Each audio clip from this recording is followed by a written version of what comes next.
Hey guys, alright, so I feel inspired to do this video, so aka you are in spirit when you're inspired, so I'm just gonna go with the flow and not be attached to how good or bad this video is going to be. I'm just going to do it and enjoy it and be in the moment. So I'm reading this book, The Second Coming of Christ. I can't even pronounce his name, but Paramahansa Yogananda. Anyways, this guy is basically a dude that is bridging the gap between Christianity and Hinduism and does a freaking good job of it. Really brings the Bible into a whole new lens, and that was his mission to basically come to the United States, I believe in the early 1900s, and basically start teaching how the kingdom of heaven is inside of you, to which a lot of the West doesn't really fully understand. So anyways, I'm reading these two little paragraphs. Let me just read them to you and kind of jump off from there. So Jesus points out that after man's soul becomes incarnate, so Nicodemus is talking to Jesus in the middle of the night, and basically Jesus says you need to be born again. And keep in mind, Jesus says earlier that I believe with John the Baptist, he didn't come to baptize with water, but with spirit and with truth, or spirit and with fire. So anyways, Jesus points out that after man's soul becomes incarnate, born of water or protoplasm, so in the belly, in the womb, born of water, he should transcend the mortal impositions of the body by self-development.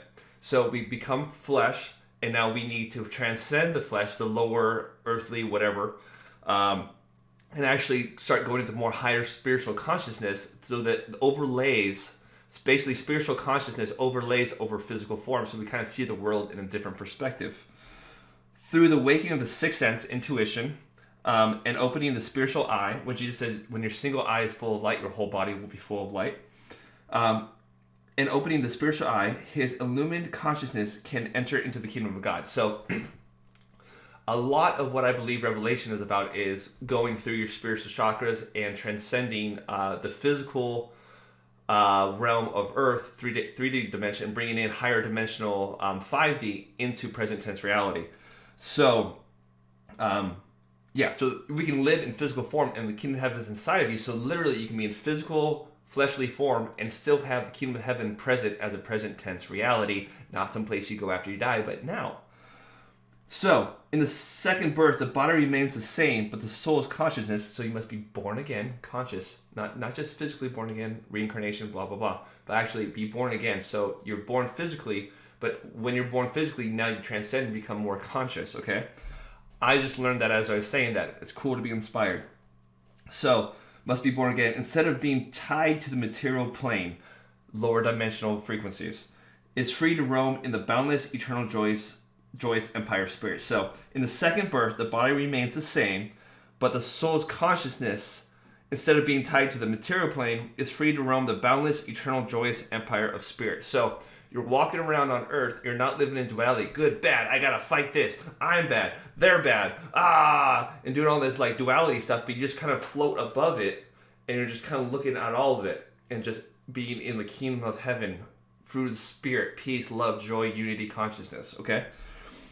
And then God intended his human children to live on Earth with an awakened perception of the spirit, informing all creation, and thus to enjoy his dream drama as a cosmic entertainment. We're going to come back to that. So we're not supposed to be in this miserable state of mind, focusing on everything that's bad in the world and everything we need to fix. You actually are supposed to transcend that and be present, not in the future, not in the past, not how things should be better. Just you exist and have the fruit of the spirit, and you actually get to enjoy life.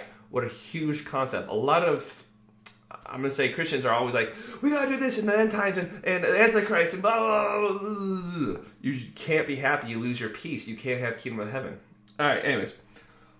Alone among living creatures, the human body was equipped as a special creation of God with the instruments and capacities necessary to express fully the soul's divine potentials. So there's a lot more that we're capable of. We're sons of God. All creation cries out for the sons of God to be made known. There's a Bible verse. So we need to literally step up our game and actually raise the glass ceiling that we believe that exists in duality. So duality creates this divide, and we can't transcend to the next plane, higher consciousness, because we're constantly in judgment. But through the delusion of Satan, man ignores higher endowments and remains attached to the limited fleshly form and its mortality. So but through the delusion of Satan. So Satan's job, I believe, this book talks about it, was to maintain three-dimensional form. So it's a lower form, but it didn't have to be corrupt. So there's higher dimensional spiritual realms, but Satan's job was to keep things current, okay? And then as you evolve and grow into unity conscious, if you read other spiritual books, you actually merge. So Jesus says, if you're in me, you're in the Father. If the Father's in me, you see the Father, blah, blah, blah. So all these souls, when you learn to not live in judgment, duality, separation, I'm this, Jesus is that, blah, blah, blah, God's here, you start to form more and have Christ consciousness, which is a flow of energy that envelops everyone that is transcending. And you could be a horrible person and go, I don't want to murder people anymore. Well, you just transcended, okay? You just stepped up, okay? It's not about this here thing. It's about a movement towards Christ or a movement away outer darkness, okay? So it's a spectrum, okay, of existence. So Satan was like, hey, I don't want to lose my individuality and become one and be one with creation as I evolve. I want to actually keep everything out because I have a good thing going on. I'm in charge of Earth or three-dimension, whatever. And because of that, he wanted to attach people to this three-dimensional realm because if we transcend, we lose our individuality. So we went fear-based, okay? Satan's fear, okay? Fear and scarcity. And Jesus is love, joy, peace, and abundance, okay? So he actually created delusions that keep us involved and wrapped up in this third-dimensional reality.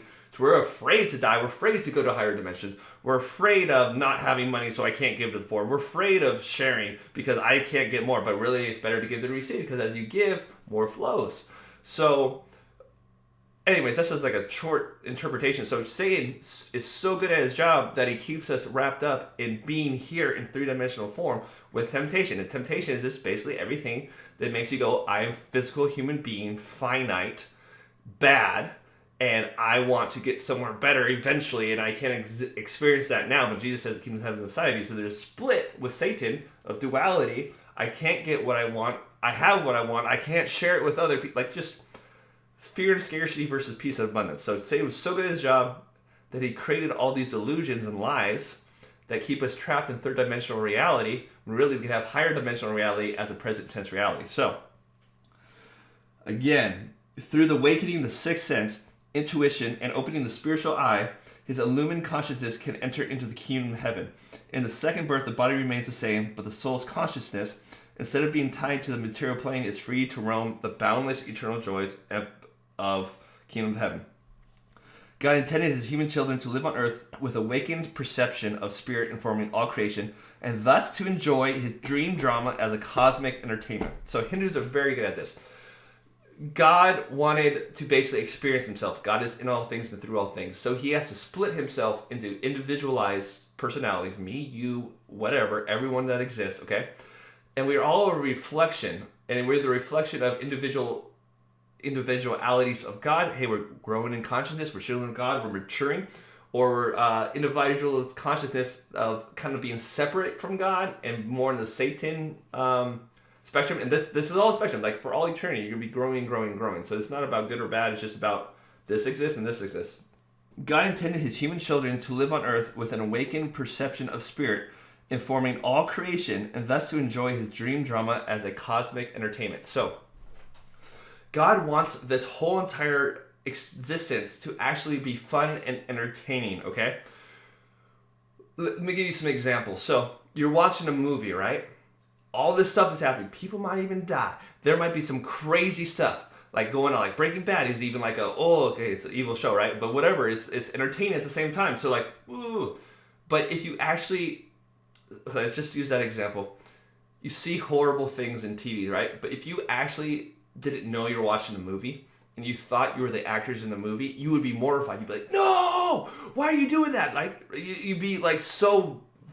Kingdom of hell would just be inside you, like, this is a horrible experience. But we know that we're watching things from a third perspective, so therefore we actually enjoy it as entertainment.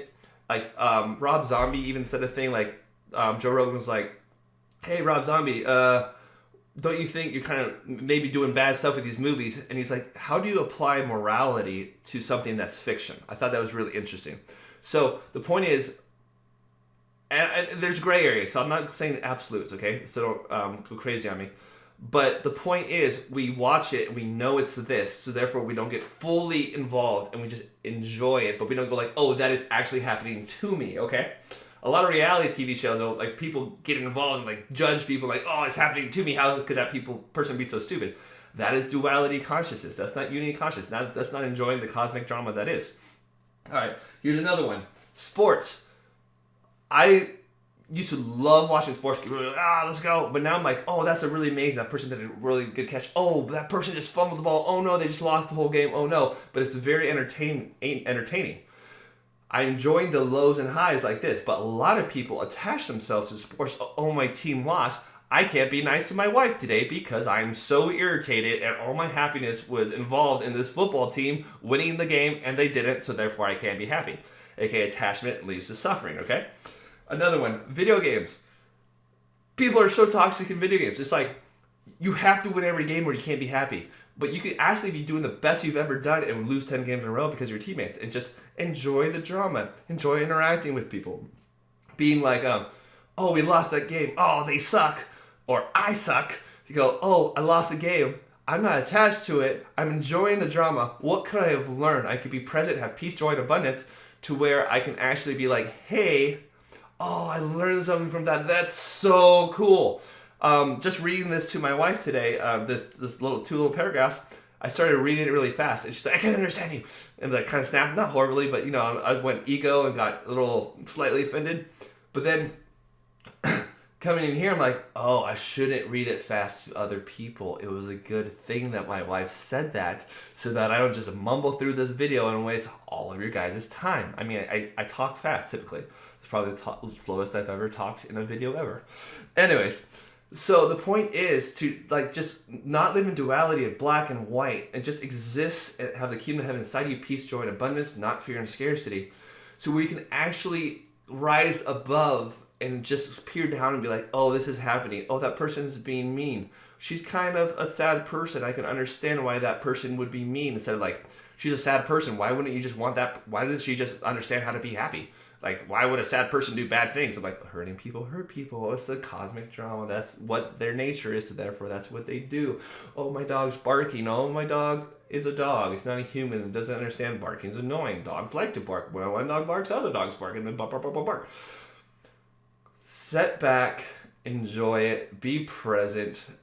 If something's not going according to your plan, breathe. Understand there's something that you could be gaining from that. And just enjoy the cosmic drama that God created instead of being in the state of hell, instead of the kingdom of heaven inside of you. And just don't be attached to all these things that exist. Live in the higher realm. So gold is refined by fire, right? So all these struggles are there to teach you that you feel unhappy. Oh, wait, the kingdom of heaven inside of me. I'm in charge of my happiness. Oh, I'm judging this. And really, it's just a reflection, the outer reflection of how I feel inside. I'm going to stop judging. If I forgive, God will forgive. It's a metaphor. It's a paradox. So really that just means to me, if I forgive, I'm not causing turmoil inside myself. And it's not about forgiving other people. It's about just judgment in general. I don't think that person should have bought that car. It's too fancy, blah, blah, blah. Whatever, don't judge the football game. I need them to win in order for me to be happy. That's judgment. That's attachment. So anyways, I think that's it. I'll stop now.